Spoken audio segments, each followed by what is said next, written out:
All right. I would like to welcome all of you to this March webinar, which is sponsored by SHPO and Arizona Preservation Foundation. All of this preservation online started with, during COVID, when we initially had to cancel our 2020 conference. And since then, we have been offering it as regularly as possible, not always every month. And you do have the opportunity, because we record it, to view it again when it's posted on the APF video link, which we try to remember to send out to you. So many of our past ones are also out there. And speaking of the Preservation Conference, our next one will be the last week of June, not the whole week, but the last week of June in Prescott. Should be much cooler, at least for those of us who live in Phoenix. And I do believe registration is open, so you may sign up. We'd love to see you.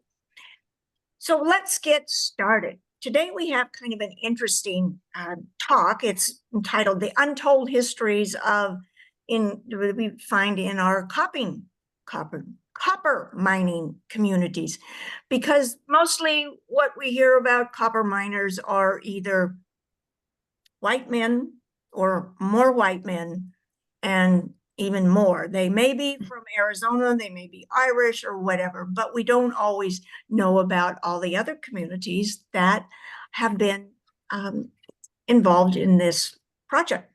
So we have two wonderful speakers, I think, and they're both from Westlands Resources in Tucson. Avi, you're talking first? Yes. Yes. Okay, so I will introduce you. Avi Buckles serves as, he said, he's only the manager now, but his bio said he was the director of cultural resources at Westland Resources. He's an archaeologist and has been an archaeologist in the private sector since 2000, when he started working on field projects throughout Arizona and New Mexico. His passion is mining history. He's never told us if he's struck it rich on that aspect.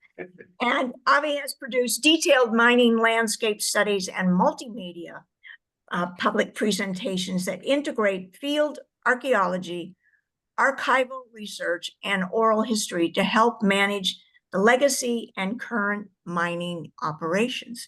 And so with that, it's all yours, and I'll introduce Stephanie when we get there. No, that sounds good. Good afternoon, everybody. Thank you very much for coming to this talk. I'm going to have a little PowerPoint slideshow. I did want to talk a little bit about my path to mining history and mining archaeology. There was a time that I primarily did prehistoric resources and did a lot of excavation here. And one day I got thrown out to a little place called Morenci. And while me and my brother had gone there when I was younger, and we looked out over and thought, God, what a place. You know, once I started meeting the people, once I started reading about the history, I became fascinated with it. And it was a good thing, because there are too many prehistoric archaeologists in town here anyway. So I'm going to go ahead and share my screen here real quick. Sure I can do this right. Oh, no, the other one. Yay.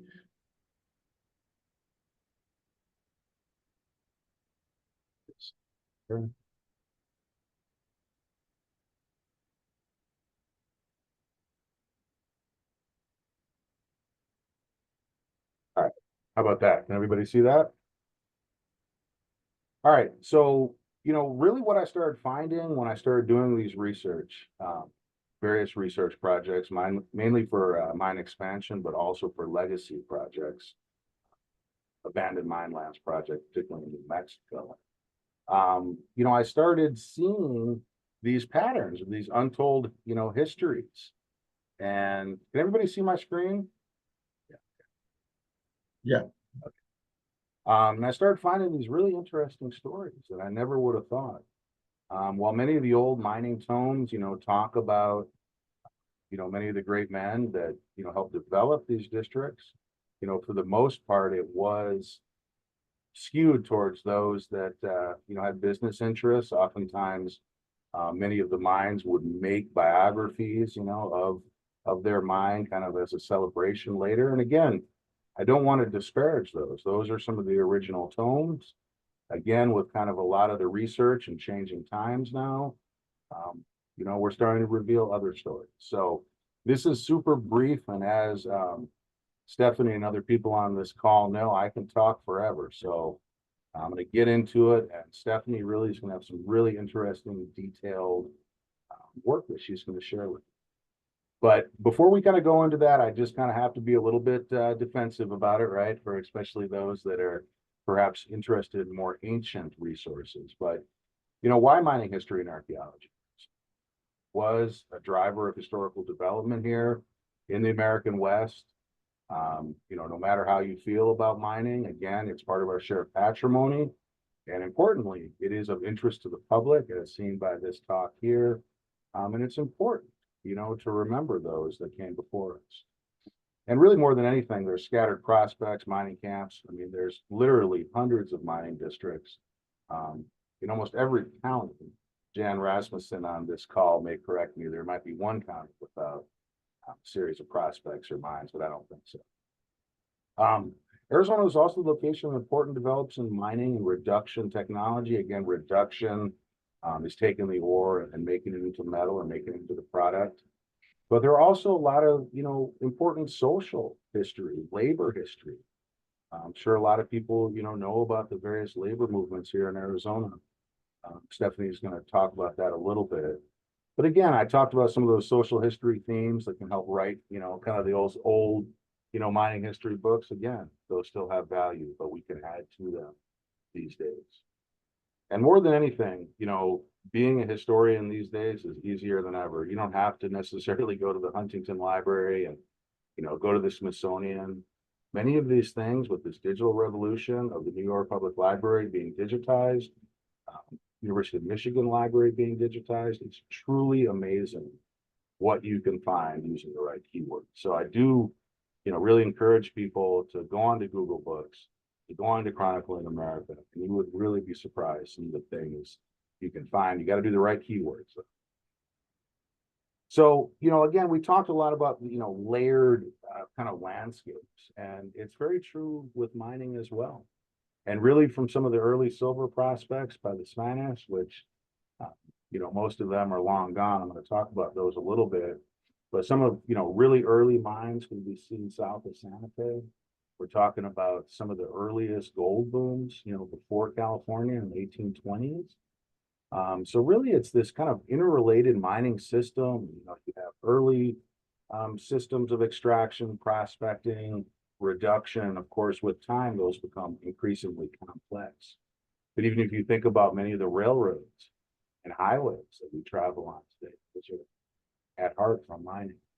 And again, what I learned in Morenci, other places like Superior, that, that mining heritage does form a basis for their community identity, especially, marginalized groups. Many of these mining towns have become slightly marginalized in terms of economics. So again, it's something important, social themes today.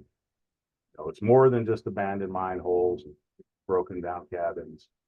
And kind of you can see some of the other things I talked about here that I touched on. I think oral history is really important. There have been many old timers, who aren't with us anymore that told me a lot of these stories, gave me the photographs that Stephanie and I are going to show you. So it's really important to talk to people before they're gone about these things. So I'm going to talk about 3 topics that have been of interest to me recently. And again, I could go on and on about this, but one thing, I've been working with a lot of tribes recently, a lot of, voluntary private projects, particularly where the mining industry is really opening up to tribes, and that's a really good thing. But what we need to remember is that many of these districts, were the natives that originally found it. When you look at the early newspapers, there's usually accounts of Native American evidence. And remember that, it wasn't explosives. It was actually fire against the face of the mine, and then some quenching water that Native peoples would actually use to dry, their quarries and stuff into the side of the mountain. And those have been found all over the place from, Santa Rita del Cobre over there near Silver City to Morenci. It's really important to remember that they were the original discoverers, and that's something that I've kind of been fascinated with recently. Mining technology is another interesting thing. It's not just huge reduction works, huge smelters. There was a whole trajectory of development, really beginning in Europe, coming to with the Spanish, through the Mexican, and there's many technologies, that were used early on, like the Arrastra, the Adobe smelter. They were really important to later, mining once this became.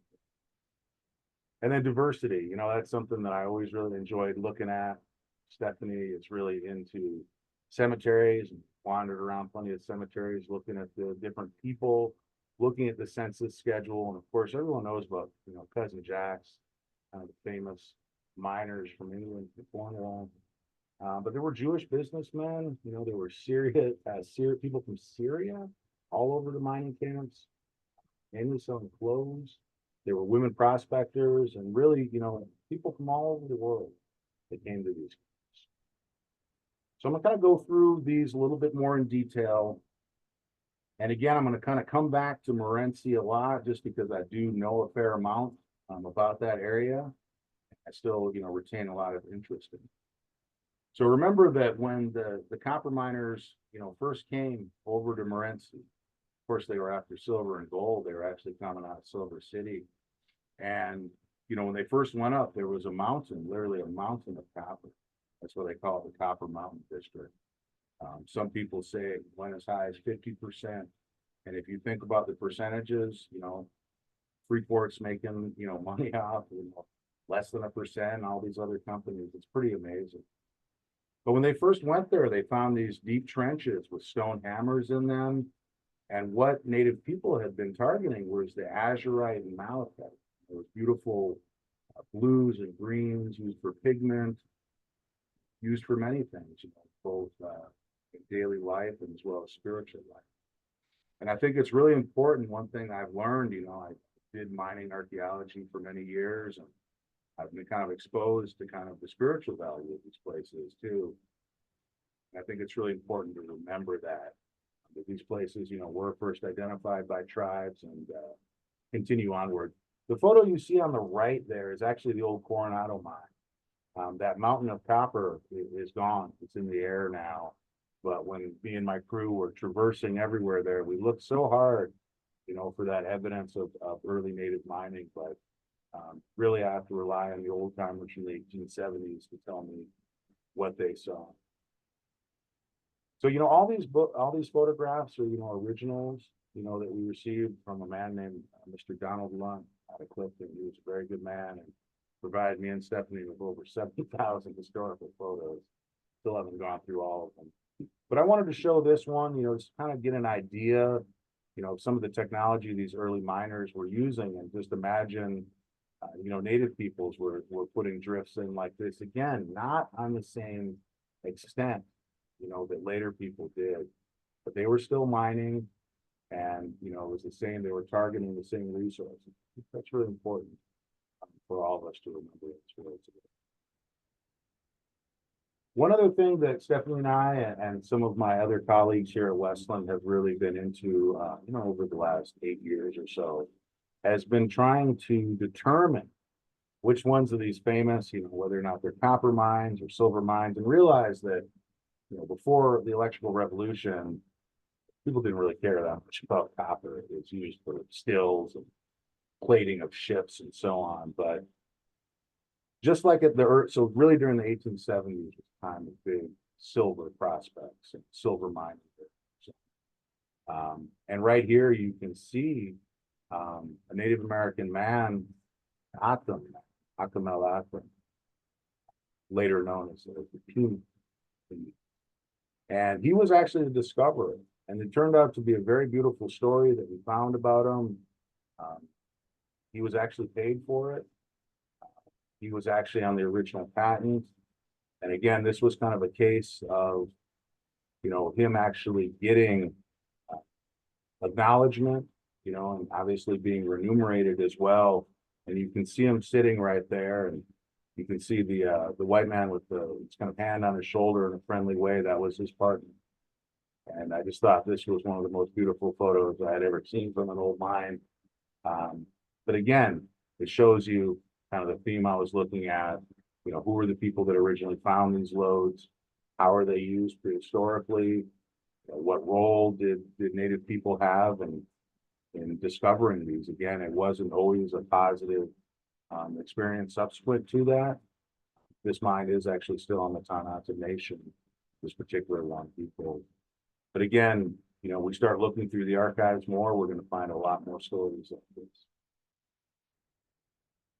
That, again, kind of the first, you know, survey of mining topics, again, trying to understand, you know, prehistoric use of minerals, try to understand during the early years, you know, the contributions that the Native peoples gave to showing the Spanish, Mexican, later Anglos, you know, where these copper lodes and silver lodes are. Another thing that's really interested me, and really ever since I did the survey of the old Placers district south of Santa Fe. And again, there are some old placer districts here in Arizona as well, but really started trying to understand mining technology more. And as many of the people on this call know, I'm very much into social themes as opposed to you know, mining themes. And I rely a lot on geologists, other people in the mining industry, professors at the university and mining college, to help me learn a little bit. I became an archaeologist for a reason. I'm not an expert, but it's fascinating. You know, when you look at, you know, some of these early legends of, you know, hidden Spanish silver and gold, and of course that drove people to come here. Even when you look at the Gadsden Purchase, yes, it was done for the Transcontinental Railroad, but when you look at the newspapers from the time, there were stories of, you know, hidden silver, Spanish wealth, and that was really what drove a lot of the development. But when you look at some of those old mining books, and again, I very much respect those, but at the same time, they're very much disparaging about the contribution, you know, from both the Spanish, you know, and later Mexican periods here in Arizona. And what I've really figured out is that it was a lot of times the Hispanic smelter men, you know, who helped first thing at Morenci. They tried to bring in a fancier smelter guy from out east, and it fell down. So they went back to the old technology that you know, people in Mexico have known for quite a while, to make an adobe smelter. So part of what I'm trying to do is again to kind of show how that technology from that early period actually did influence you know, the early Anglo miners here, and it was really important. So, you know, this photo here, the woodcut by DeBry, you know, that's down from South America, but again, kind of shows one of those early Spanish silver mines. One of the things that was invented, you know, in New Spain was the arrastra, and the idea of making amalgamation. And the basic fact of it is you got a mule crushing some ore, right? You can see the image there on the upper right, and they would add quicksilver. And this explains why a lot of the early Spanish legends, you know, talked about, there's a lake of quicksilver here and a mountain of silver and gold here. It was an easy reduction technique. It was called the patio process. I forget the exact year, but it was invented.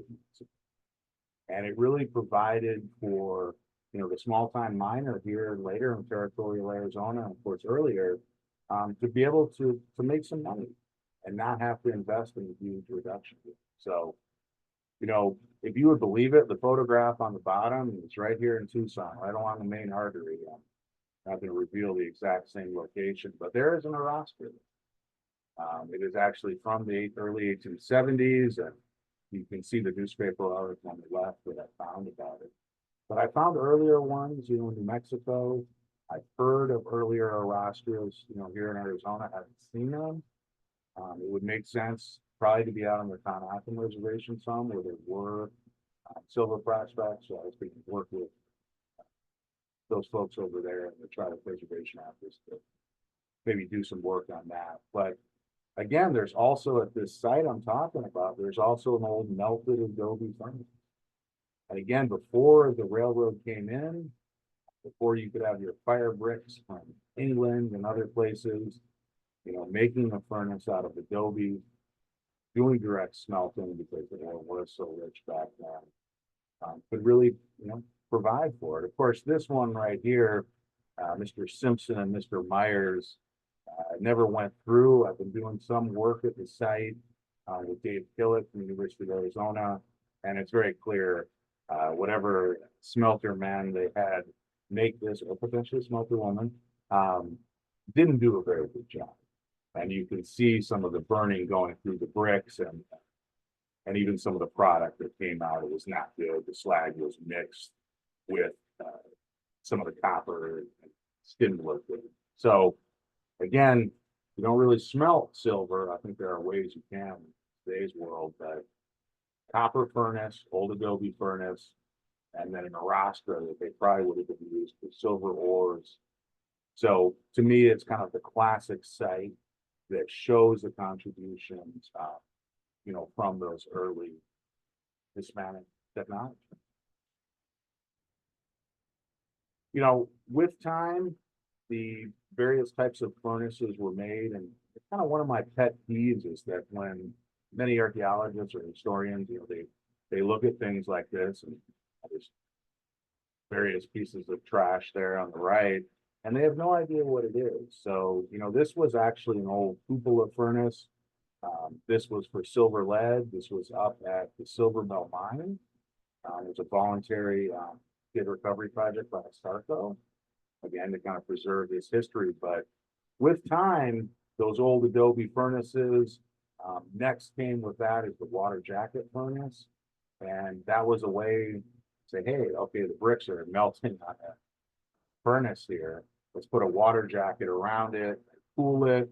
So you can see some of the piping on the lower left there was from the old water jacket. See the various fire bricks, the clinkers, the old buffalo blower there. You can see on the middle left, again, that would get the heat up right.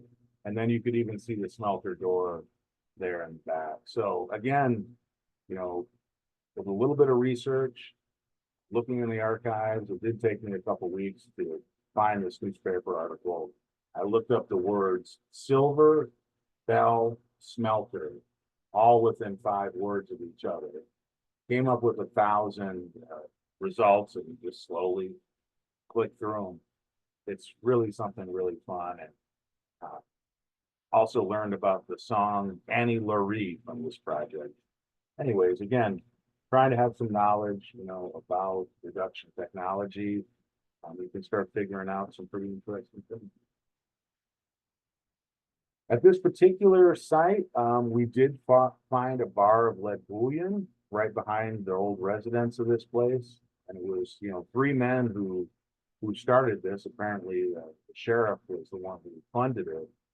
But, I traced these 3 men later into life, and they kind of disappeared, never made it big. But when they did that inaugural bar of lead bullion, they actually inscribed in it, said the first bar of lead bullion ever found in Silver Bell, and signed their name.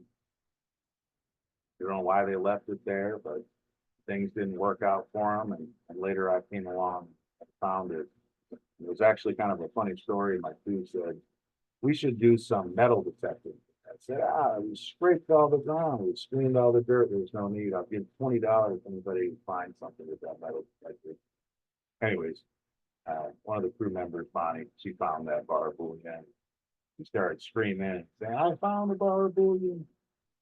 We brought it to the university and figured out it was 99.9% lead.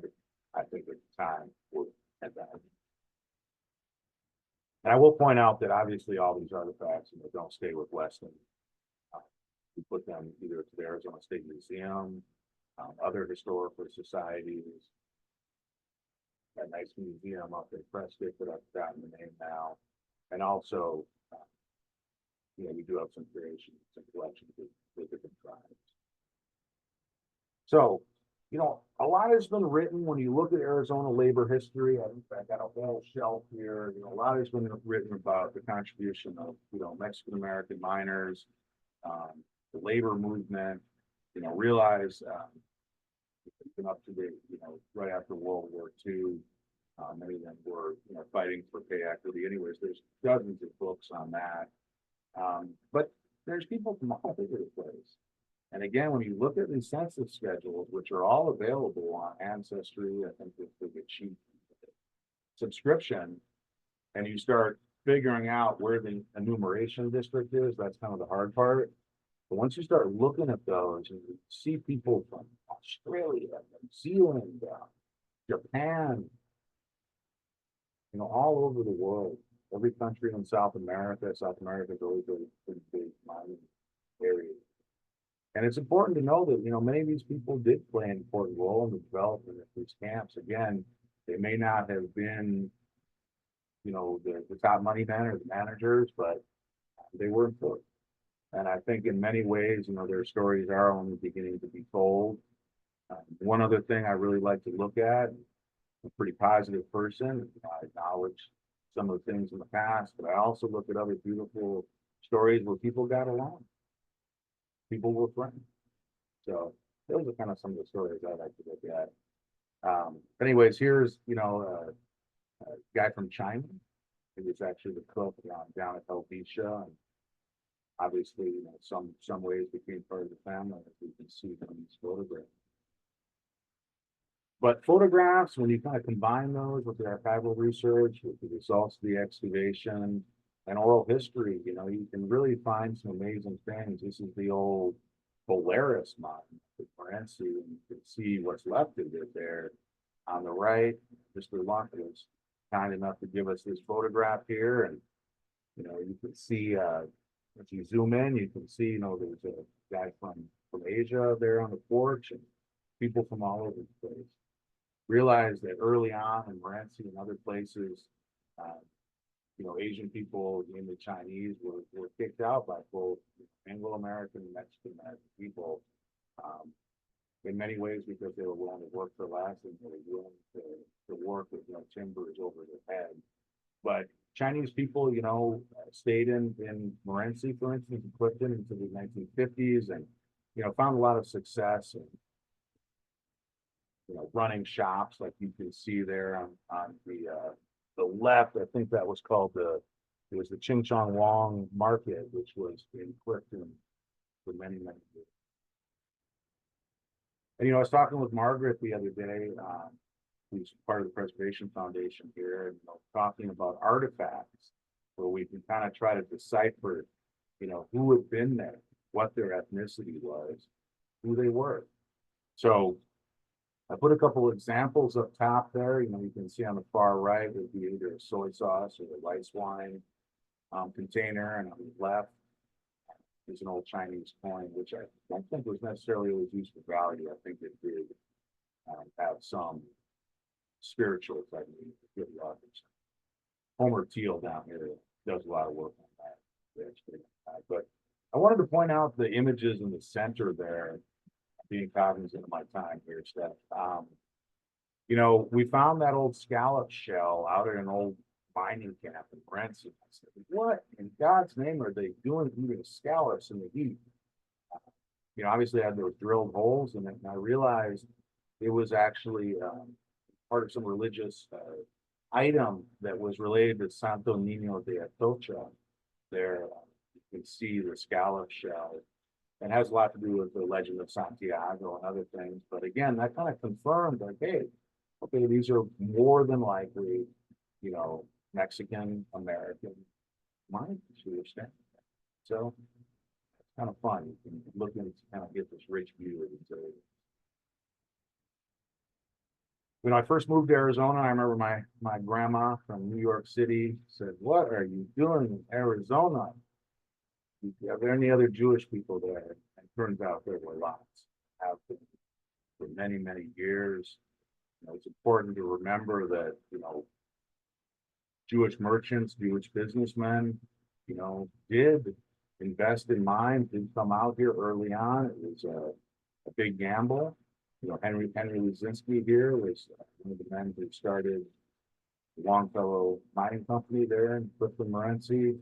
It was his relative who had a little town called Solomonsville, and he's the one who made the charcoal for the mine. So there's some pretty interesting books as well about, Jewish people, but I had seen mention of Jewish prospectors and miners, and, sure it's out there.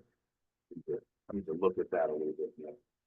And again, Stephanie's going to talk a lot about this. I was asked a long time ago by some important mining people, women, to do a study on women in mining, and Stephanie's really brought it to the next level. But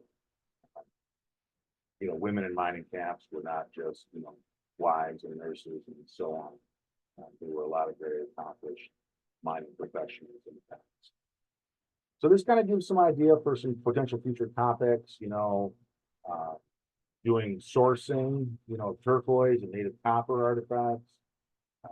Killick, Thibodeau, and others are doing that, and collaborating with tribes. I think that would be really interesting to understand where Native peoples were collecting these minerals from. Tabulating early accounts in Arizona copper camps of those kind of early Native workings, and of course you got to sift out all the junk, the fictitious accounts, so they can get more money for their investment or whatever. And again, archival research on those original Native American discoverers. I know about Urutaba up there, Moss Mine, of course, Gradillo and Decol. Sure, there are more. Looking at some of those early Hispanic mining sites, again, most of them probably have been mined away. And really doing more ethnic diversity research in the archives. There's so much. And so hopefully this short talk let you guys know that historical mining studies are more than just old beer bottles and mine holes. I love the old beer bottles. It's really important to me, that these old timers aren't forgotten. History is forgotten. Thank you very much. And thank you. One of the things I did forget to say is if you have any questions, please put them in the chat and we will respond to them. I mean, we'll ask either Ave or Stephanie at the end. So our next person, oh my gosh, I'm gonna get back to this sheet here, is Stephanie Brown. She also is an archaeologist for Westland Resources. And this is a position she has held since 2015. She's really specializes in historical archaeology, archival research, and historical artifact analysis, with an emphasis on legacy mining properties throughout the Southwest. I mean, she's got a lot of mines she can look at. Anyway, Stephanie has conducted extensive archival research on Arizona's mining camps, and recently she worked closely with Clifton community historian Don Lunt and other elders to capture and honor the mining history of that area, Clifton, Morenci. And now it's up to you, Stephanie. Thank you, Donna. Let's see if I can share my screen successfully.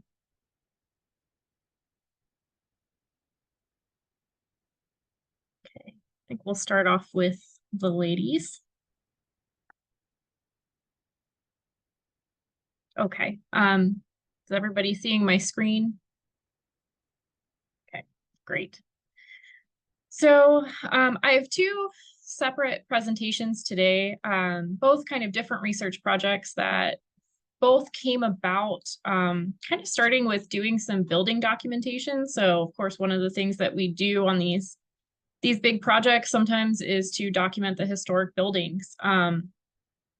And so my project on women started off with a historical mining site documentation out at the Old Dominion mine.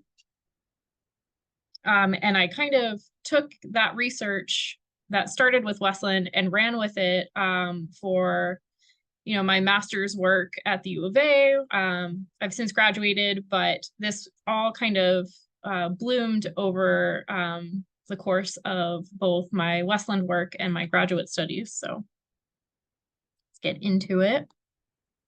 So I always like to start off with a map, just because I've given this presentation a couple times and I never know who's actually local and who's not.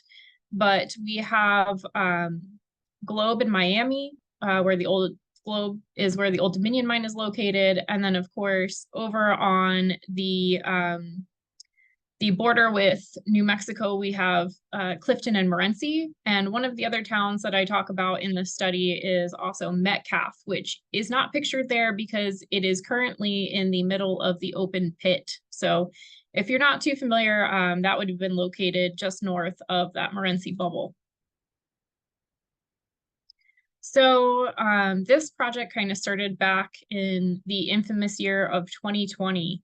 And we got a project that came in where we were documenting the historical mining site of the Old Dominion mine. And so part of that research was to document the mining site itself, but to also look through all of the old archival records. And one of the things the client wanted to know was where were the hazardous openings? So one of the things that I got to do was look very closely at all the old maps and try to determine where we might have some old shafts and old tunnels, and looking at all sorts of old maps, trying to locate where we might have potential hazards before our field people went out. So if you're not too familiar, the Old Dominion mine is located in Globe. It operated roughly between the 1880s and 1931 when it shut down due, obviously, to the Depression. So part of my map research was looking at these GLO survey maps. And if you see all of the rectangles that are towards the upper center of the map, those are all patented mineral load claims. So each rectangle represents a different mineral load. And they're all numbered and labeled, and you have the name on the right. So I looked at each of these mineral properties that fell within our project area individually.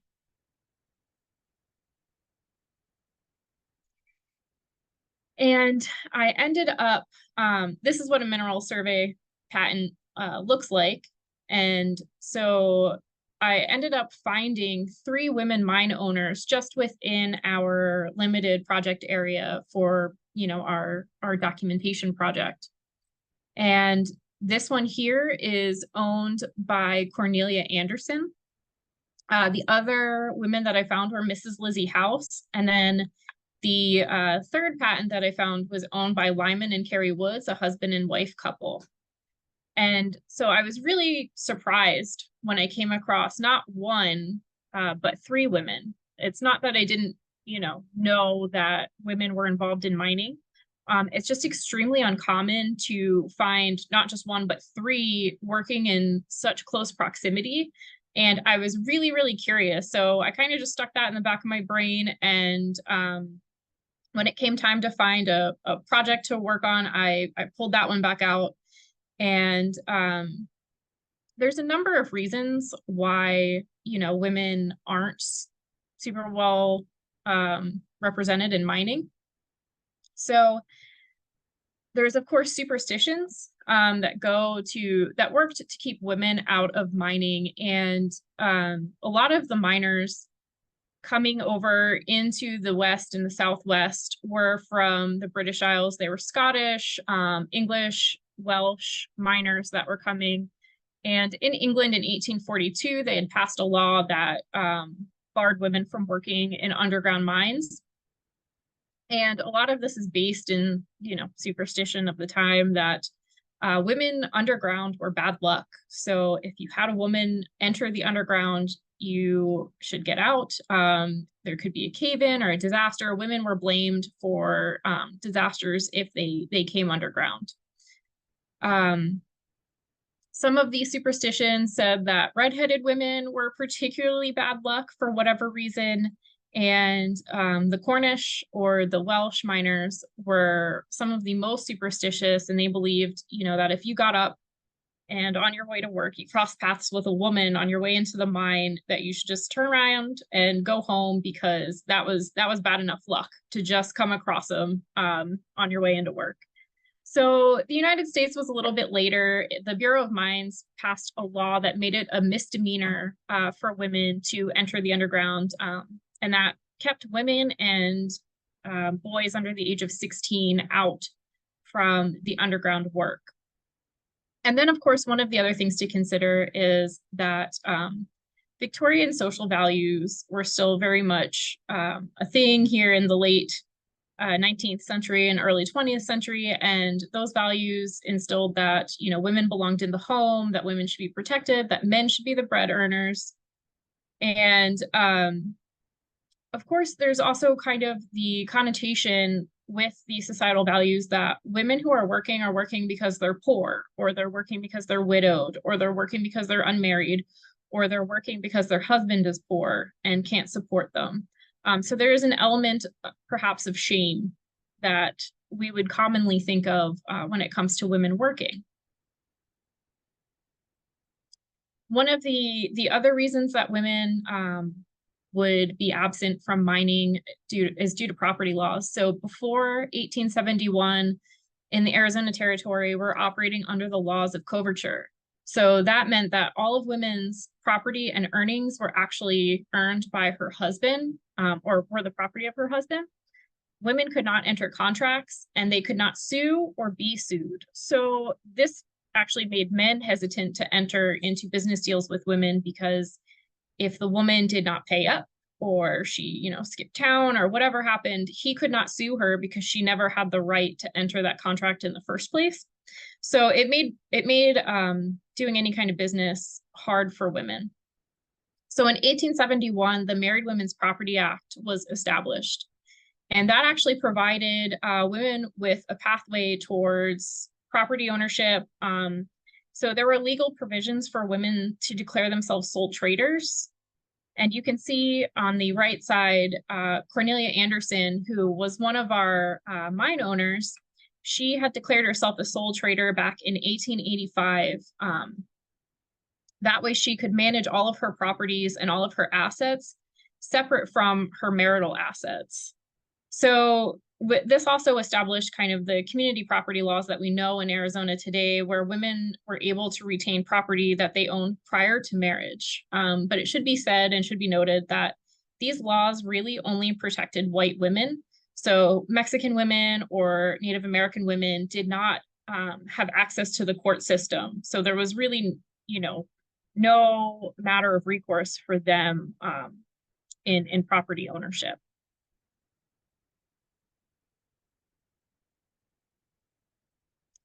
So, of course, I wanted to kind of design a study that would help me kind of find out. I had a lot of questions after I found these three women. I wanted to know, you know, what was going on here. Is Globe some kind of exceptional place for women? Why might that be? And I, of course, wanted to know how many women would I find if I was actually looking for them and I wasn't confined to our project survey area. And I expanded out and looked at the mineral district of Globe, Miami, more broadly.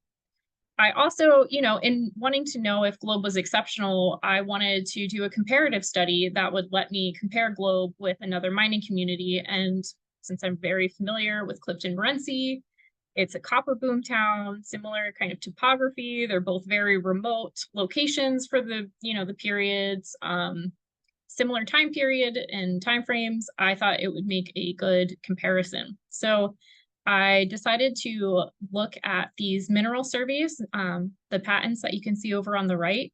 I gathered up all of those and looked for women who were listed as the owners. I looked at newspaper records to identify women who were involved in mining, also to kind of track some entrepreneurial activities. And I looked at census records too, to look at women's occupations. And I wanted to not only look at just mining, but I wanted to have an idea of what women were doing labor-wise in mining communities outside of mining, and to see if there was, you know, anything that could be said about that as well. And then I kind of cut my study off at about 1919, because there we have women's suffrage and things, society is changing in the 1920s. It's a little bit more liberal. And we move into the Depression, which is, probably not a great time for a labor study. So 1919 was my cutoff. So the results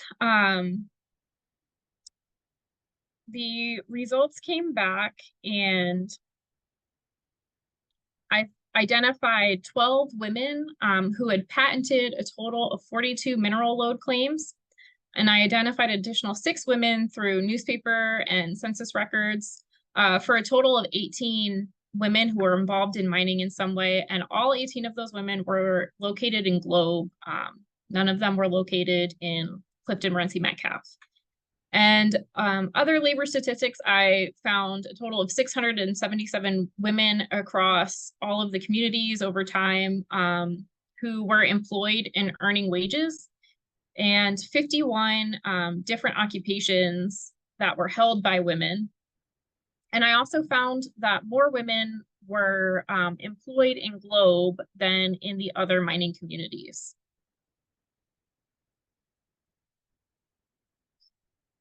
So the results, oops, keep trying to move the Zoom bars out of my way. Okay, here we go.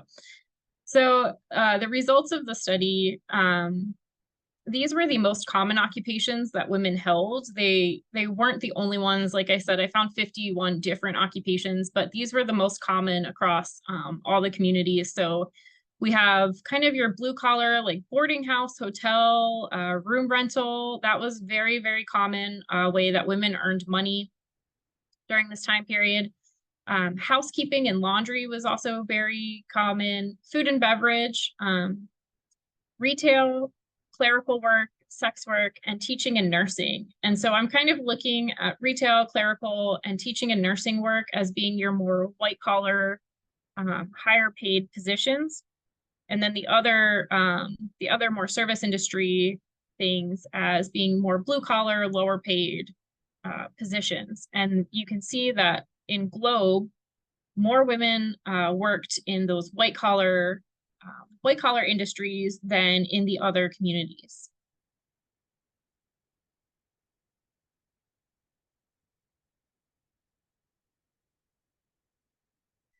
So one of the questions that I had was, how involved were these women in with their mines? So these women who owned mining properties, these women who were working in some way in the mining industry, how involved were they? I looked at a number of records that showed that there were women who took each other to court over who had mine ownership. There was a woman who sold her mine to another woman. There was a woman who had taken a man to court for claim jumping her and had written into the local newspaper, writing about how terrible of a character this guy was. And the local newspaper had published her complaint against him. And she had taken him to court and defamed him publicly for taking her mining claim. So this suggests a certain level of involvement, of course, and not just a passive kind of buying and trading of these properties. Also, if you know anything about the process of patenting these mineral surveys, it required some work in order to receive the patent. So you would have to have proved the ground to be mineralized. So there would have to be samples and assessments made. And then you would also have to do a certain amount of development work in order to be awarded, the mineral survey claim. So there was some work that it took in order, of course, to secure the title to these mineral properties. And then one of the more interesting characters that I found was Miss Clara Kinney of Globe. So if you were to go after this presentation and start Googling Clara Kinney, you would find out that she was the wife of Senator Alfred Kinney, and she owned the Kinney House in Globe. But you wouldn't find out anything about her mining or her other enterprises. Clara Kinney actually owned just over half of the 42 mineral claims in Globe. She also had owned the Bryan group of mines near Kelvin. And I think about 1906, she sold her Bryan mines for just over $100,000, which by today's standards is about $3.5 million. So she did really, really well. And around this time, one of the newspapers, where I get the title for my presentation, one of the newspapers printed, you know, notwithstanding the fact that she's a woman, she's pretty good at business. So I guess you just have to make $3.5 million in the early 20th century for the men to admit that you're pretty good at business. So Clara Kinney is definitely one of the more interesting people that I found during my research. So of course, my next question that I had to ask myself, you know, if Globe seems to be exceptional, then why is it so different than, you know, Clifton, Morenci, Metcalfe, where I didn't find evidence of women miners, and the opportunities in labor in general seem to be a little bit more blue collar, a little bit lower wage than the opportunities available to women in Globe. And so I started to kind of look at some of the community formation history between Clifton and Clifton, Morenci, Metcalfe, and Globe. So, you know, both of them are pretty similar when it comes to being copper boom towns that were discovered around the same period and developed around the same period, but clearly two completely, you know, different sets of opportunities for women. So in Globe, you have a lot more independent operators who persist for a longer period of time.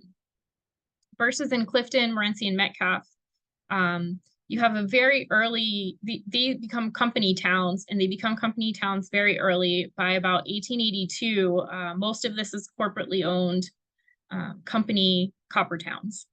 So you have a big disparity there between kind of the number of independent operators that were able to persist and the amount of time that they were operating.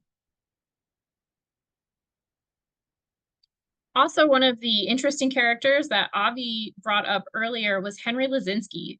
So the Metcalfe brothers had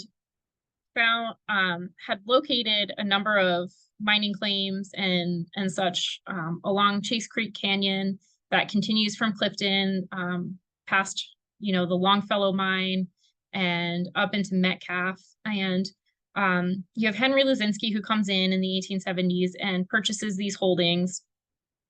And he wanted, he built the smelters in Clifton and was having, you know, a really hard time with them, as Avi mentioned earlier. I think he said one of them fell down, but Lazinski was having a hard time getting these smelters to be operational. And so what he does is he recruits Mexican laborers from Arizona, New Mexico, Texas, and Sonora. And he brings these laborers back and tries to get them to settle down in, you know, Clifton, Morenci, Metcalfe to operate the mines. But at the time, it was such a rough place, considering the remoteness of the communities, and they were constantly like in the middle of the Apache wars. So there was a lot of violence. There was also not just the Apaches, but there were also stories of highwaymen and numbers of highway robberies occurring along Chase Creek where people would be killed, and wagon teamsters would be overturned.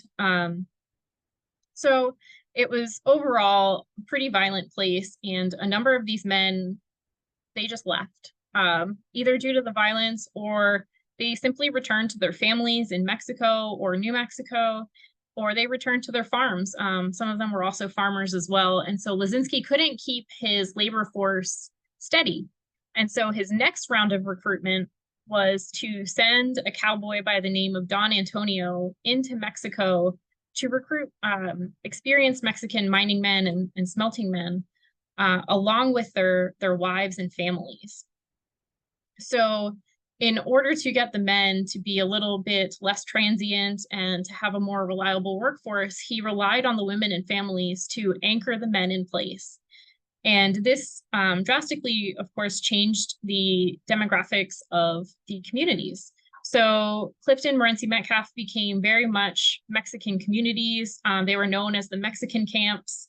And Mexican nuclear families and Mexican women outnumbered the Anglo American women and the European immigrant women in these places.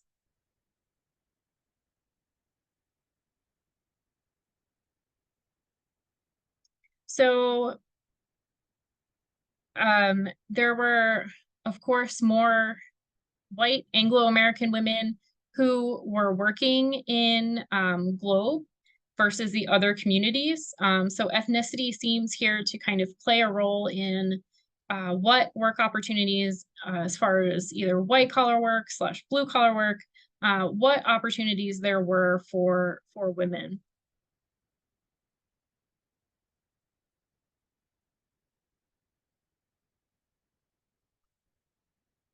One of the other things to consider is that in Globe, there was a strong miners' union. So in the 1890s, there was a push from a number of different mining companies to, as Henry Lazinski had done, to recruit Mexican labor and to keep the price of labor down and to increase profits. And the white miners' union in Globe had led a series of strikes between the 1890s and the early 1900s that were very successful in shutting down the Old Dominion and the other mining companies' attempts at hiring large numbers of Mexican labor. And they were able to keep wages high, and Globe, for this reason, became known as the white camp, or the wealthy white mining camp of Arizona. And if you look at Clifton, Morenci, Metcalfe, they, the company towns here had a lot, the companies had a lot more power in these company towns. And they would do kind of underhanded things to stir the pot between the different ethnicities living in town. So they would do things like putting the Italian immigrants with the Mexican laborers. So they were placing antagonistic groups that they knew didn't get along in forcing them to work together to make it harder for them to organize. And these tactics were, if you consider a place like Globe, these tactics were a bit more, successful at stopping labor organization from happening and allowing corporate power to kind of keep going and keep growing. Versus in Globe, if you read, the oral history accounts that were recorded by historian Clara Woody, a lot of the old miners that she interviewed from Globe write about or speak about how independent of a place Globe was and how it had an independent spirit and a corporate spirit. And so you get kind of two different takes on power and what that does for labor opportunities for both men and women in the communities. So there have been a number of studies that have been done about the effects of corporate power and mining for women. There's a book that came out recently, and I'm totally going to space on the title, so I would have to give you that title and that information later. But it came out and it looked at North America, South America, and Europe, and mining ventures across different time periods, and overwhelmingly found that women fared better in independent mining ventures. So mines that were less developed, less technologically advanced, and more independently operated, women had an easier time finding work in those ventures than they did in large, corporately owned, more technologically advanced mining ventures.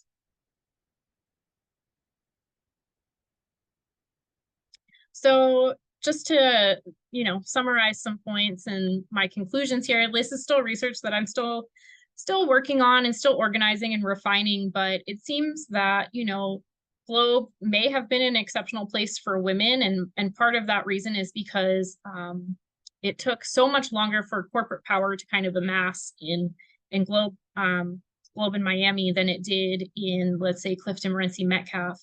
And that kind of kept the door open for women to do business and to work in more white collar industries and to earn wages. And these were not, you know, Clara Kinney was not a poor woman. So you kind of have to take a second look at these Victorian notions that only poor women and unmarried women are working, because you have women like Cornelia Anderson and Clara Kinney, who were very successful. They were married and they were either operating kind of for themselves as sole traders or operating businesses within their marriages as business partners. So it kind of just turns everything that we would think about of the time period on its head as to what women were doing in these mining camps. So a lot of the reports, of course, like Avi mentioned, are wives, mothers, prostitutes, and nurses. And that's just clearly not the case. So that is my research on women in mining, and I'm going to go ahead and shift over to my Apache miners, hopefully.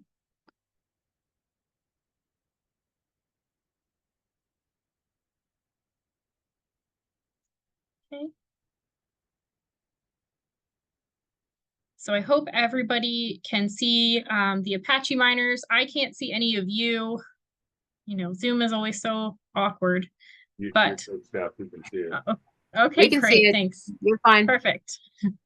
So again, this study kind of came out of some research that we have been doing about the magma smelter in Superior. So we documented the magma smelter and I think we made a really cool video and a pamphlet about it.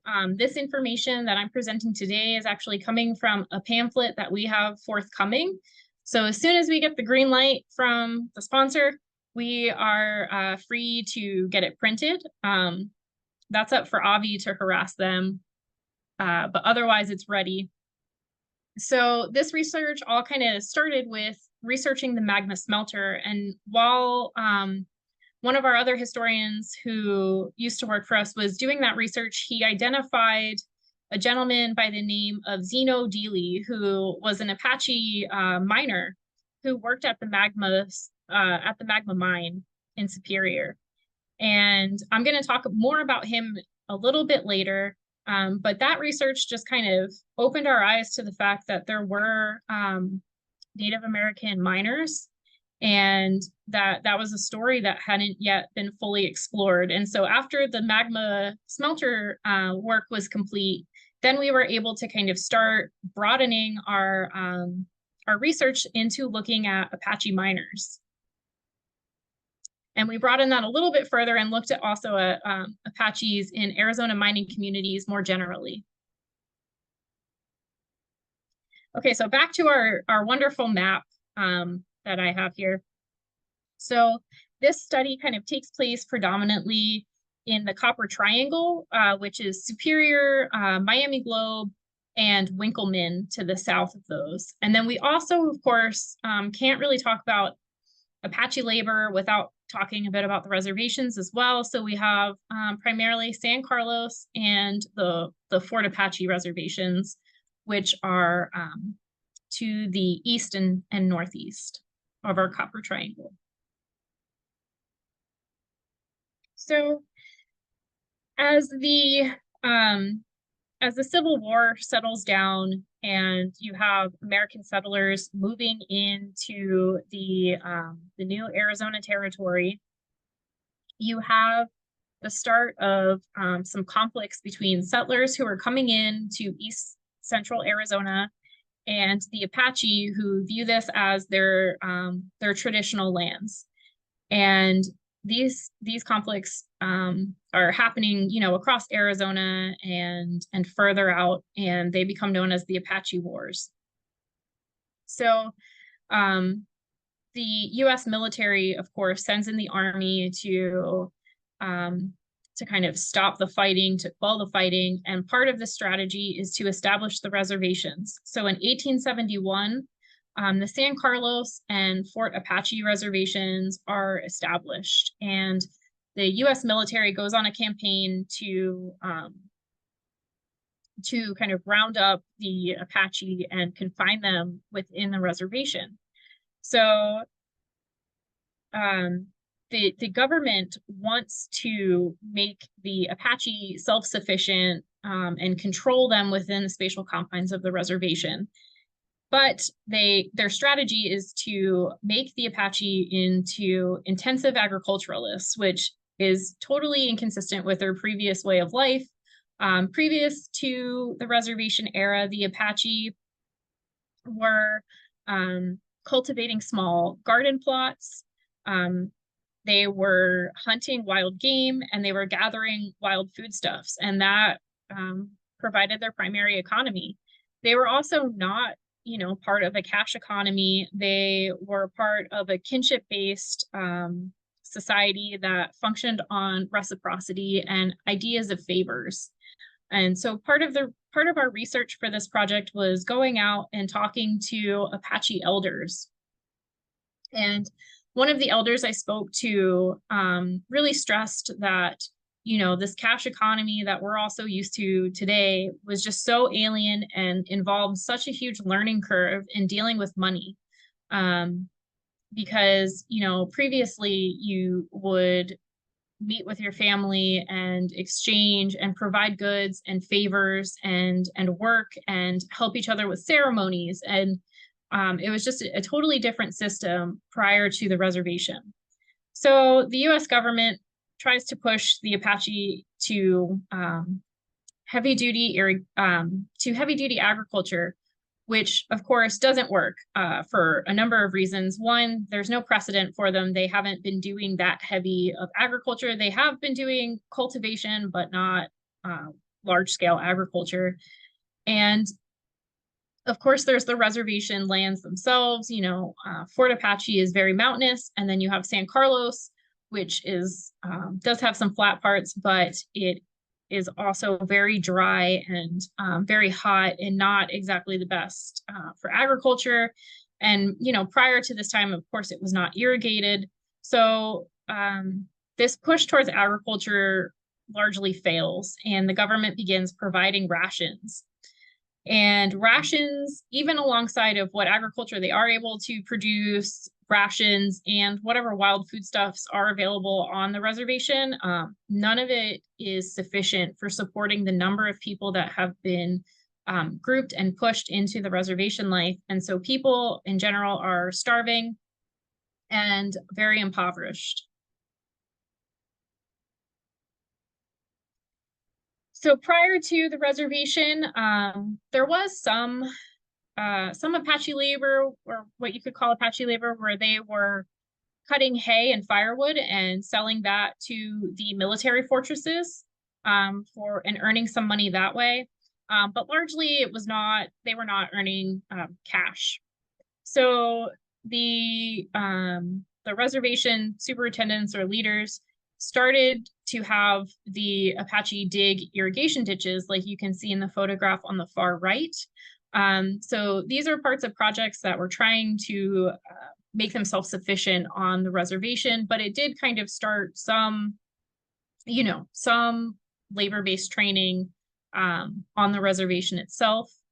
And then in about 1878, the superintendent began to loosen restrictions on the reservation. So for many years, the Apache could not leave the reservation without risking, some pretty extreme punishment, beatings or even execution if they were caught fleeing the reservation. But that began to change as, of course, there were labor shortages across the territory. The superintendent began to act as a middleman, and that kind of starts in about 1878 with the superintendent giving some Apaches, I believe one of our elders said that you were a good Apache if you got your working papers to leave. They were your good Apache papers, but he would give permission to certain men who would be permitted to leave the reservation and find work. And one of the first places they went was to McMillan, which was a silver camp north of Globe. So At McMillan, the Apache men were cutting hay and firewood as they had previously done for the military fortresses and bringing that to town, hauling that into town. And they were also taking part in some small scale construction projects. So building adobe structures and other miscellaneous things that were needed around town. As you know, the silver bust happens in the 1880s and we move towards copper production. Many of the Apache that were getting the working permissions were allowed to leave to go to Globe and doing basically the same things in Globe, the same kind of industrious activities. And they were also permitted to leave and go work in the Chinese gardens. That's the middle photograph there is the Chinese gardens in Wheatfields, which was located just up Pinal Creek from Globe. So at Wheatfields, they were predominantly paid in vegetables and produce instead of money. But it still, beat life on the reservation. So the people who had the opportunity readily took those papers in order to be able to leave. So the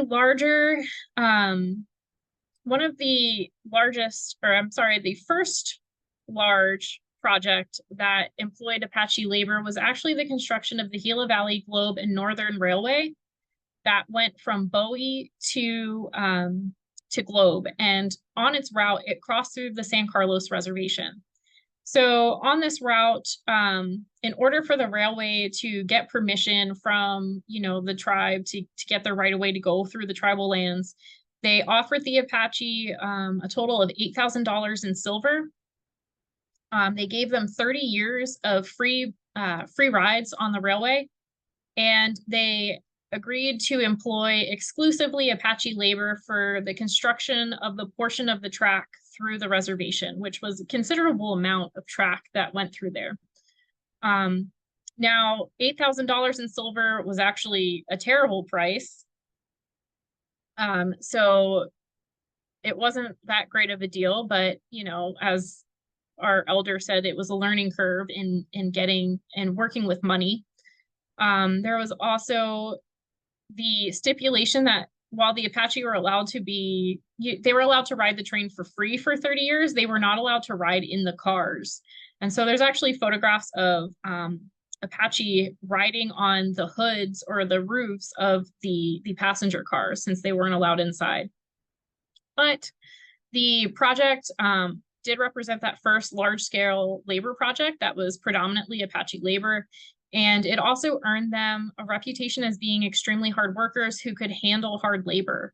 And so after the completion of the railway, the number one employer of Apache labor was actually large construction projects, predominantly road and dam projects that were going on in the early 20th century. The thing about that was that they would often recruit the Apache for the most dangerous, hardest, laborious jobs. They would, they would also offer them very low pay. It was very low wage for the hardest work. And there was, of course, also scams and schemes that would go on that would kind of trick workers into working for free for a certain amount of time or whatever else. So it wasn't all up and up, but it does represent kind of the start of a different economic system for many Apache people. So in about the same time, the early 20th century, Apache workers also start taking jobs in the mines. So in the early 20th century, the mining jobs that they're getting are similar to the construction jobs. They're kind of the worst mining jobs out there. They're the muckers, they're shoveling, they're loading the smelters, and they're doing surface work. And so they're not doing the higher paid or the skilled labor jobs that are predominantly reserved for white and Euro American people. So in about 1915, 1918, around the time of World War I, this starts to change a bit. And of course, there's labor shortages where the American citizens are sent off to Europe for war. And so the Apache start to get into, you know, some of the better positions in the mine. And around this time also the International Workers of the World Union starts to kind of lose some of their control on the mine, kind of like I was talking about over in Globe, where they had worked to keep the high paid jobs predominantly white. They start to lose some of their grip and some of their control and power. And so some of the Apache workers are able to get better employment within the mines around World War I. And this photograph here I want to point out is was taken in Ray in 1919. So you can see Ray kind of in the upper left in the background. That's the main community of Ray. Then coming forward into the middle of the photograph is Barcelona, which was the Spanish immigrant community in Ray. And then of course in the foreground we have the town that was called Vitoria, and that was the Apache settlement just outside of Ray. So it's pretty common in this time period, you know, the Apache miners would kind of live out in a segregated area, kind of more on the outskirts of town. They would occupy more traditional structures, the goas, those round structures. There's also a few tent houses in there, but predominantly they're living in the goas, which are clustered based on kinship. So each cluster kind of represents a family unit out there at the mine. And, you know, reading some of the historical accounts and talking with the elders, a lot of the Apache during this time period, they didn't have the funds to furnish kind of the more Americanized style housing. And so when there were movements to try to like clean the town up or, you know, force them into more Americanized style, like frame wood building housing, they found them extremely uncomfortable and unpleasant because they had no furniture. They had nothing to furnish them with or, you know, make the homes more comfortable. And so for a while, this was the preferred, they preferred to keep using the traditional structures over the Americanized ones. So kind of coming back to that story that I mentioned in the beginning of the presentation that kind of kicked off all of this work. In 1927, there was a fire at the magma mine. It started at about 3 a.m. On Thanksgiving morning. And there was smoke and fire reported at the 1200 level of shaft 2, which I don't know if you can see my cursor, but it's kind of this corner of section 36 over here. We would have shaft 2. So many of the men, there were about 45 men working underground at the time that the fire was reported. Most of those men were able to escape through a neighboring mine shaft, shaft 3. And so those men escaped, they made it to the surface, but there were still a number of men who nobody had been able to reach or to communicate with, who they assumed were either unaware or were trapped in the lower levels of the mine. And upon reaching the surface, Zeno Lightfoot Dealey, an Apache cageman, which was one of those, you know, better jobs that he was able to get, you know, in the 20s, he joined a rescue party that returned to the underground, and his job was, of course, operating the man cages that would go up and down through the shaft. And so he entered the cage, and the rescue party perhaps didn't realize how hot and how bad the fire was by this time. And so upon lowering himself into the cage, into the shaft, the cable snapped. And he and the cage were lost and were never recovered because the fire was so intense. So it took, I think, about 24 hours, maybe a little bit longer, for the fire to be extinguished after this occurred. They pumped water, they kept the pumps running, you know, all day until the fire was extinguished, pumping water down the mine shaft. And one of those pump men was Elmer Long, who was also an Apache worker. And he was celebrated for being a hero for keeping those pumps running up until the fire could be extinguished. And Dealey was also celebrated in 1929. He was awarded the Joseph A. Holmes Gold Medal of Honor for escaping the mine fire and then returning to it in an attempt to rescue the missing miners, and losing his life that way. So we found this story, and we were able to make contact with some members of the Dealey family and some of his descendant relatives. And we were able to sit and talk with them and share the story with them. And Avi and I last year nominated Dealey for a place in the Mining Hall of Fame, and he was accepted. And so I didn't get to go to the gala. I was at a family wedding myself, but Avi got to take the Dealey family to the gala to accept his award. So he was honored again just last year, or the year before, I'm sorry.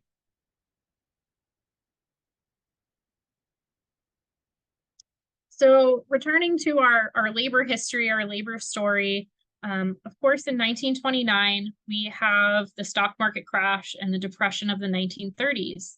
And this causes, you know, another shift in Apache labor patterns. So without work being available off the reservation, many Apache return to San Carlos and to the Fort Apache reservations. And they return feeling really discouraged and cynical and angry about, you know, having lost their jobs, and feeling really disillusioned with the American economic system. And so they want to kind of strengthen and look inside of their own community and on the reservation to establish you know, a stronger economy that's separate from the larger American economy. And primarily they turn to cattle ranching. And so cattle ranching becomes a huge enterprise on the San Carlos. And they have this whole, you know, cattle ranching culture that comes about in the 1930s. And they send boys, I think as young as 11 or 12, boys start learning how to ranch. They established all sorts of ranching camps. One of the elders said that they had ranching camps near Superior during this time, but predominantly they're returning to the reservation during this difficult time. And this attitude of kind of wanting to remain more insular and separate persists. So even as things begin to change with World War II in the early 1940s, many Apaches don't immediately return to work at the mines. Kind of that height of mining work was in the 20s for the Apache. And it took a long time for mining to kind of be interesting to them again. One of the other things that happens in the 1930s at San Carlos, I think in 1938, the San Carlos Apache established their own tribal government. So they finally have some, you know, new ways of representing themselves, and it's kind of part of that desire to be more independent that comes about during this period. But of course, you know, things after World War II, things start to shift again. And in the 1950s, many Apache people do begin to leave the reservation again and return to mining work off the reservation. So one of the things that the elders that I got to interview spoke about was the shift that occurs in around 1945. So a number of the Apache men do go off to war in World War II. And during this time, they, you know, travel across the United States, and they travel across Europe, and they have a look at kind of what lifestyles are like outside of the reservation, some of them for the first time. And this kind of, when they come back after the close of the war in 1945, they come back kind of desiring a different lifestyle than they had before. So, you know, those Goa camps that they had been occupying at the mining communities, those are all gone by the 1950s. They start kind of establishing other communities. In Superior, they kind of join and integrate with the larger community. There's not really a segregated Apache community in Superior. In Globe and Miami, it's more in Globe, it's more so segregated by economic system. So there's kind of the wealthier white community, and then the poorer indigenous and Mexican community, which are more integrated together by economic class rather than ethnicity. So in Miami, there's two different kind of Apache communities. So the larger photograph here with the hillside shows an Apache community in the 1930s that was living in Miami on the hill, kind of where the school is now. And then there was another Apache community the area is now gone, but it was known as Little Hollywood, and that's kind of located around where the Walmart is located today. Go figure of Walmart. But that's those were the primary Apache communities at the time period. And the elders that I spoke to, they said their parents who worked for the mines, they really wanted, or their family members who worked in the mines really wanted to provide their families with kind of a more modernized style of living. They wanted, there wasn't electric power on the reservation and there wasn't running water. One of the elders said one of the biggest things, his family cared about was having indoor plumbing. They were tired of outhouses. They wanted that indoor plumbing, which I totally understand. So, of course, in the 1950s, you have a lot more Apache men, as well as their families, kind of leaving the reservation and the men are taking jobs at the mines. And they're moving into communities like Little Hollywood in Miami, where Little Hollywood, they might not have had electricity or running water, but they did have access to the community grocery stores. They had access to the company hospital, and they had access to the community schools. And so mining became a really, really attractive way to kind of leave the reservation again and to earn an income and have access to more modern amenities like healthcare and schools. I'm not sure if I said it already, but in the 1950s, the Inspiration Mine in Miami became the #1 employer of Apaches in the state of Arizona. So here you can see a shift from the earlier periods of construction work being that #1 employer to moving into the mid 20th century. Mining kind of becomes that #1 employer of Apache labor outside of the reservation. Kind of an interesting short period of time that goes on. There is asbestos mining in Arizona. So between the 1950s and the 1970s, there was a considerable amount of asbestos mining that occurred both on and off the reservation. And asbestos mining was predominantly, even off the reservation, was almost entirely manned by Apache workers. So the asbestos mines were located on the reservation. A lot of them had been located much earlier in the early 20th century, and then nothing had been done with them. And later in the mid 20th century, they returned to these. They offered the tribal government contracts, and the tribal government was, ready to accept these contracts because it gave them, with these outside investors, these outside mining companies, if they allowed them to come onto the reservation and mine, the companies would improve the roadways for shipping. And so they had some development and infrastructure improvements that came from that. They also, of course, gave the tribe a cut of the profits, the net profits. And then they agreed to hire exclusively Apache labor. So Apache workers who had been experienced in mining from, previous eras were returning to work in the mines, and they were also getting experience in mining here at the asbestos mines.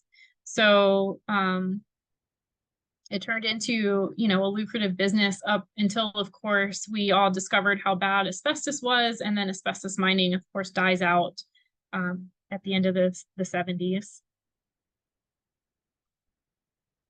So I think one of the most interesting things that came up during this study is, talking with a number of the Apache elders who all had, they weren't miners themselves, but they had all grown up in either mining communities or with a number of family members who had earned their living from the mines. And you come to realize when you talk with people, with Apache people, how many of them have been employed at some point in time, or know somebody, or have had family members who are employed by the mines, and it's extremely common. But of course, when you talk about mining, you don't necessarily think of, Apache people being miners. And in talking with them, asking them, why do you think, mining was appealing? And of course, there's, money to be made from it. But also, one of the more striking things that they communicated was that it offered a way to return to traditional lands that they had been, cut off from during the reservation era. So taking those work contracts in that early area in the late 19th century and early 20th century allowed them to return to traditional lands and gave them access to natural resources that they had lost access to, and gave them access to places and spiritual resources that they had otherwise lost access to. And so while mining and money and all of that was appealing, there was also the appeal of just kind of being able to return to aspects of pre-reservation life that would have been lost otherwise. And they very much retained a lot of the traditional lifeways and crafts and things as much as they could to the extent possible. So one of the elders I spoke with shared that her father would work 6 days a week at the mine, and then on his day off, he was a mechanic at the mine. And he would go and he would work on his neighbors and the other community members' cars. And it's kind of that system of reciprocity, that system of favors, that society that had existed prior to the reservation kind of continuing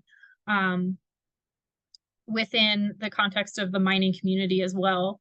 And so a number of the elders also communicated that they would harvest traditional foods that could only be found, in certain areas, or were best found in certain areas. So in Superior, there were a number of people who were harvesting agave, and agave was used for food and for fiber traditionally. So they would return to the hills around Superior to gather agave. In Miami and Globe, it was the pinon nuts and the sumac berries, which could be brewed into either, I've heard it called Indian lemonade or Indian Kool-Aid, depending on the day and who you talk to. But they would brew a drink out of those berries, and being able to leave the reservation meant having access to those foodways once again. So that was possibly one of the most interesting parts and things that came from the study, was just discussing the ways that there is continuity. So, being able to travel for ceremonies to these places that they might have otherwise been cut off from, being able to visiting with family between the mining towns was a big theme. So, like traveling and sharing time with family was still very important. And helping each other and continuing that system of reciprocity was something that kept going even after the new economic system and all the changes that had occurred with mining. So I see we have some in the chat. Yes, there are a few questions. Thank you, Stephanie. And for those who don't know me, I'm Margaret Hengen, and I'm here to support and be an emotional support here. So there's a couple questions. Robert Horgosh put a question in, and I think he did so during the women's talk. I think referring to, I'm wondering if, Robert, do you want to come on? It says nothing in Superior, which I assume means were there no examples of women entrepreneurs in Superior? And Robert, you can please clarify that. And then he also asked how much was a claim? I assume that means a mine claim. Yeah, So, go ahead. no, go ahead, Robert. Sorry about that. Yeah, I work with Boyce Thompson Arboretum, and out there, of course, we have the Maga Mine and all the story about the Colonel Boyce Thompson Arboretum. But he was the magnet of copper mining. He owned the Inspiration Mine, the Magma Mine, and others all over the country. He was one of the 10th wealthiest guys in the country at that time. And I'm surprised there's not much about the Superior Mine, Magma Mine, except for the catastrophe of the fire. But you didn't find anything about women working in Superior, Arizona, with mines. So for Superior, that was part of the Apache study, but it was not part of my women's study. Something I'd like to do going forward is to, of course, expand out to include other Arizona mining towns to get a better feel for what was going on and how many women were involved. But for that study, it was Globe, Miami, and then Clifton, Morenci, Metcalf, just to keep it manageable and something that I could finish within a reasonable time period. But I think in the future, I mean, that would be a good place to continue to look into, especially with the proximity to Globe. Yes. Bobby mentioned it earlier that we have quite a few mines in Arizona. Some very not successful mines. Were they ever filled up because of the dangers of hikers or? So there was some reclamation activities and such that took place, but you know, especially people who are curious. I mean, I think one of the openings we saw there had a rope sticking out of it. So, I mean, the more adventurous people can still get into some of these. But I think for the most part, those were reported, and I'm not sure what they've done with them since, but we did report a number of hazardous openings. And particularly the one with the rope, I remember well. And I can step in a little here since I'm Forest Service and a lot of this is on Forest Service land. We are actively identifying and going through a process to close many of these mines that are safety hazards, and we're having to take into consideration things like bats who use it and those types of stuff. So I can tell you we are actively doing that. Yes. I noticed also that Margaret Thompson, the wife of the Colonel, she got interested and she was helping out in a archaeological dig. And I think in Superior, just outside of it, maybe in the San Carlos area, but it was Apaches were helping her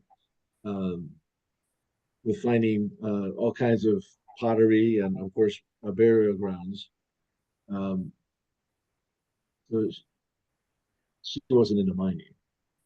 But, No, Bob, I do know about Wisconsin, and you know, we do have many of the reports that she hired various archaeologists to make many of those ruins that she dug on, you know, are still around. well, thank you. Yeah, I wanted to compliment you, Stephanie. I did want to point. Oh, sorry. Go ahead, Jan. Oh, okay. It was an excellent presentation, both of you. I just had a couple of comments. One, I've been doing the detailed location of Arizona mining districts, and we have a lot of them, probably 1,000 mining districts in Arizona. I've got the southern 5 counties done, but I also wanted to comment that the superstition about women underground is still active in places. When I was a PhD student at the U of A in 1989, we took a trip to Germany, and there was one mine that refused the women in the group. to go underground. So they made us go into the smelter or the processing facilities instead. And the other comment I wanted to make is the asbestos in the Superior area is serpentine asbestos, which is not carcinogenic. The amphibole asbestos is carcinogenic, but that's in Canada and New York and other places. But because it's expensive to detect the difference, they just banned all asbestos. So Yeah, I came across some of that in my asbestos research, mhm. where they had made these arguments that, you know, it's safe, it's fine, we can continue mining it, but eventually it all went away because it all had such a stigma. Right. Well, and it So- just was uneconomic to test it, and people get scared, you know. So and also any fibrous thing is dangerous to the lungs. May not be carcinogenic, but it still isn't good for you. Right. I wanted to quickly point out, if you hadn't checked the chat, Avi was nice enough to drop the link to the YouTube video on the old magma smelter. So please, for those, I hope most everybody knows, you can click on that, and that should take you directly to it. Are there any other comments or questions? I'm not seeing anything else in the chat, but I had a question, Stephanie, this is Donna. I was wondering if you did any research on the women, where they might have acquired the wealth. I know that Robert asked how much a claim costs, but I don't recall you saying that. I'm sure it varied. But I was just wondering where the women acquired the money to be able to purchase a claim and then to operate a mine. So I don't know for all of them, but Cornelia Anderson had, wherever she had originally gotten her wealth, I'm not sure, but in Globe for a number of years before she purchased the mining properties, she had been buying and renting out properties or having properties built. So the Carrie and Lyman Woods were actually a couple of her tenants. That I ended up finding that. So she had, you know, a whole business that she was operating since 1885, when she declared herself sole trader, that she had been operating and managing properties before she started getting into the mining industry. So I can't speak for all of them, but I know at least Anderson had been doing all sorts of property management, commercial and residential properties before she got into mining. Okay, thank you. Yeah. And I don't know how much a claim costs. Avi, do you know how much a claim costs? Somebody asked me that last time I gave this presentation, and I still don't have an answer. Got the book here somewhere. It wasn't very much, obviously, it changed through time, but. well, and I can add to this, because oftentimes these claims were a person, as I understand it, and you can get onto the Bureau of Land Management website, because they eventually, the Bureau of Mines became part of that organization. But people who went out and staked claims would basically register. You can still do that today. You register them with the Bureau of Land Management. I think that there's a registration fee and for creating a claim. And I don't believe that there was any sort of basically, if you could step up and register and pay the registration fee and maintain your permit, because I believe even to this day, if you have an active permit, I think you have to pay a certain amount per year to actually maintain it. I'm sure that amount is more now than it was back then, but I don't think the process has really changed that much, unless they were purchasing the rights from somebody else. But for as far as I understand it, it was pretty nominal. If you had at least a little income. Yeah, and you of course can't patent land under the 1872 mining law anymore. Yep. I think Clinton put a curtailing on that in the early 90s, because people were putting in their load claim and building their mansion or whatever up in Colorado. That's what I heard. I don't know if that's right, Jan. Oh no, it's a thing. When I worked for BLM, that was a big part of what we were doing. Is people were putting in mining claims and basically making recreation homes on them. So they did do that. But yeah, early on, people could eventually patent it, make it. I request that it become private land after you had your mining claim. But later on, they just allowed you a claim that you maintained, and I believe the process is essentially the same today. Yeah, I'm trying to look through a report, but we'll get back to folks on that. At least that's my understanding. Any other questions? You want to tell them when our next webinar is? I'll let you do that, Donna. Well, I think it's Thursday, April 25th. I think you're right. And this is It's on the, actually, it's unraveling the hidden history of Pinell County Air Park. I mean, it has some real mysteries in there. and some of you may be familiar with Annie Lutz. Will be the speaker. She's I hope known it's, in a lot of circles is it here. at- Yes, is it at 10? I believe so. It's at 10 a.m. Okay, we will have not posted anything about it, but we will certainly have that posted very shortly on the APF website and social and Facebook so that you can register. Again, it's free.